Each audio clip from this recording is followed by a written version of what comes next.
Since before anyone was nominated to the Supreme Court seat, conservative activists have been plotting how to turn an expected nomination to Republican political advantage. According to a conference call from April 22nd, obtained by Talking Points Memo today, conservative activist Kurt Levy of the Committee for Justice was already schooling the Republican National Committee last month to delay a vote on the nominee, whoever it was.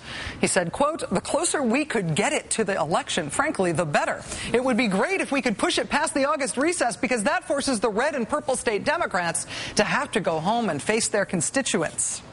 And it is back at home with the constituents in every state, in all the individual states, that the truly entertaining stuff in American politics right now is afoot. In Utah, for example, Republican incumbent Senator Bob Bennett lost his party's nomination thanks to Tea Party opposition this weekend.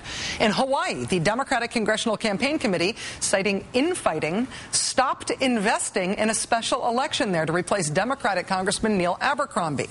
A Republican candidate is currently leading in the polls there, even though President Obama won that district with something like 70% of the vote. And then there's Maine, the northeast bastion of moderate Republicans, right? Senators Olympia Snowe and Susan Collins of Maine, for example, voted for Elena Kagan's nomination for Solicitor General. They have promised her a fair hearing for the Supreme Court. But consider what they've got to contend with at home. Just one day after both of those senators addressed the Maine Republican Party gubernatorial convention in Maine, the convention specifically advocated a reform act for term limits that, if enacted, would leave both the incumbent senators from that state out of a job. Members decided to throw out the party platform prepared by the committee members in favor of an amendment created by activists with affiliations to the Tea Party movement. Their new platform, among other things, calls for a mandate that state sovereignty be regained and retained. Not sure where it's gone. It asserts Maine's 10th Amendment sovereignty rights. It prohibits any public funding of ACORN. Okay. It rejects the UN Treaty on Rights of the Child, which only the United States and Somalia have failed to ratify. It asserts the principle that freedom of religion does not mean freedom from religion. It freezes current stimulus funds. It prohibits any further stimulus bills. It clarifies that health care is not a right, it is a service. It also advocates the elimination of the Federal Reserve and the elimination of the Department of Education because, hey, who needs them? It also advocates limiting any senator to only 2 terms. Both Senators Snowe and Collins are currently in their 3rd terms. Joining us now for the interview is the Democratic Governor of Montana, Brian Schweitzer. Governor Schweitzer, it's great to have you here. It's good to be back. What are you doing in New York City? Staying here for a very short period of time. I understand. What is going on in the states in politics right now that people don't get in Washington? Is there a different dynamic afoot in the states? Not really. The loud voices are being heard right now. Yeah. But less than 1% of America will ever go to a platform committee meeting. Yeah. So these people show up in Maine and they say, oh, we're going to change everything. In fact, we're going to have a platform that is blatantly unconstitutional. They can't tell these 2 senators that they can no longer serve. That's a matter of the Constitution, and that's not something that Maine is going to be able to do all by themselves. So loud voices are shouting very loudly, but wait till you get to the general election. People will vote for the moderates. They're not going to vote for the extremes on the right and the left. So your counsel to Bob Bennett when he woke up after having been essentially sort of disowned by his own party this weekend is... They have a system. Yeah. 3,500 people get to decide for 1 million people in Utah. Yeah. He's been around for a long time out there. If he didn't like that system, he probably should have changed it.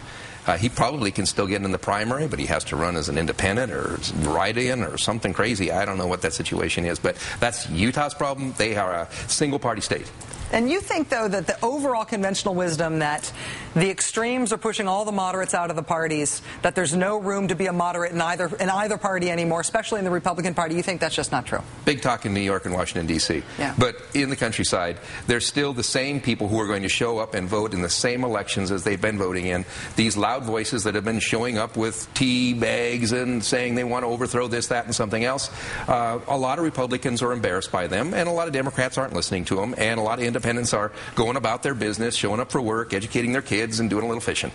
Well, what do you think that, in terms of, I mean, as a Democratic governor of the great state of Montana, somebody who's been remarkably electorally successful there, in counseling other Democrats around the country, even other Republicans, to ignore the sort of D.C., Washington fetish stories, what would you tell people to focus on in terms of where you think people's real concerns are, where the real pulse is for politics right now? If you're elected to deliver government, deliver government. What people don't like is incompetence. If you are elected in a position, for example, if you're a governor, you educate, you medicate, you incarcerate. Your job is to keep bad people in prison, good teachers in front of eager students, and take care of single moms who have disabled children. If you do a good job at that, whether you're Republican or a Democrat, you'll be reelected or you'll be elected. The recession, the perception that government is inherently wasteful, has been driving, I think, a lot of populist anger in the country. You obviously have a common sense government needs to work, needs to do a few limited things and do them well sort of message. Do you think there is resistance to that overall message that government does have a role? Do you think that there is a sort of inherently anti-government bias in politics now? The Tea Party people get up in the morning and they make phone calls to each other. They're going to go to a rally and they use a subsidized telephone system. Then they drive down a road that was built by the government that is protected by government workers called highway patrolmen. They get to a rally and they carry their signs and they're protected by the firemen and the policemen who are at that town, and then they eagerly drive home and say it was a success, we're against the government. So you have got to have government that works. In Montana, we are one of two states that has a surplus. We have $400 million in the bank, but I'm still challenging expenses. I'm not cutting government. We're challenging expenses of government, the same way small businesses and big businesses all over the country are.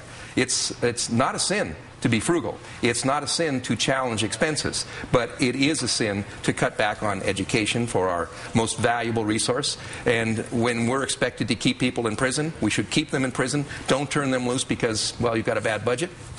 That's government that doesn't work.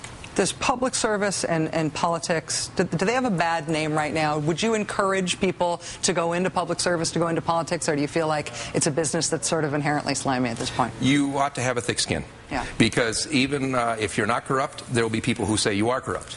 And most of the people who are in politics, they're not corrupt. If you want to make a lot of money, go into business. If you are in politics, you inherently don't make a lot of money. That's the way the game's played. Yeah. So those who are looking to enrich themselves personally, they'll probably go to Wall Street. Or at this point, I'm starting to think disaster cleanup is the way to go, really. It's the only surefire bet in business anymore. Governor Schweitzer of Montana, it's always such a pleasure to talk to you, sir. Thanks for coming by. Good to be back. Good to see you. We'll see you.